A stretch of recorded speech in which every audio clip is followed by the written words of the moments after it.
I'm convinced that about half of what separates the successful entrepreneurs from the non-successful ones is pure perseverance. Your work is going to fill a large part of your life, and the only way to be truly satisfied is to do what you believe is great work. And the only way to do great work is to love what you do. If you haven't found it yet, keep looking. Don't settle. As with all matters of the heart, you'll know when you find it. We don't get a chance to do that many things, and everyone should be really excellent. Because this is our life.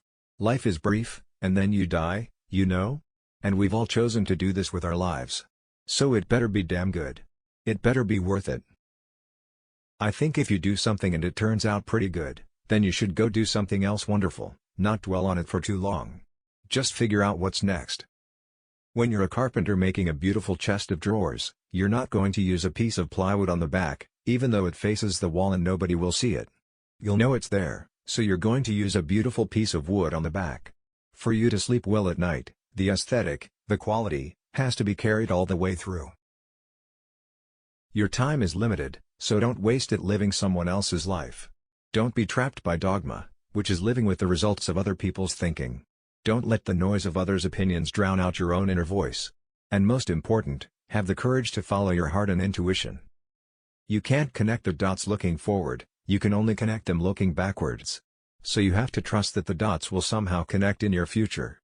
You have to trust in something, your gut, destiny, life, karma, whatever.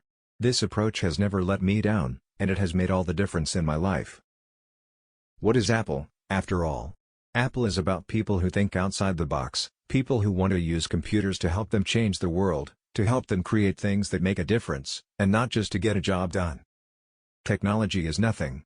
What's important is that you have a faith in people, that they're basically good and smart, and if you give them tools, they'll do wonderful things with them. I've always been attracted to the more revolutionary changes. I don't know why.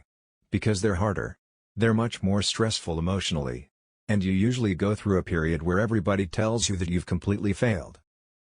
Bottom line is, I didn't return to Apple to make a fortune.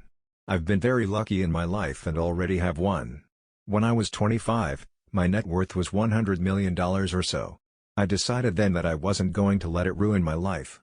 There's no way you could ever spend it all, and I don't view wealth as something that validates my intelligence.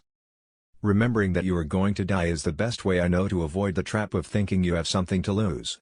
You are already naked. There is no reason not to follow your heart. Sometimes when you innovate, you make mistakes. It is best to admit them quickly, and get on with improving your other innovations.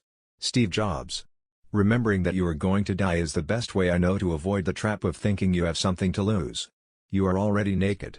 There is no reason not to follow your heart.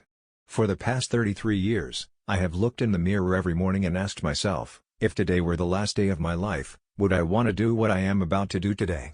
And whenever the answer has been no for too many days in a row, I know I need to change something.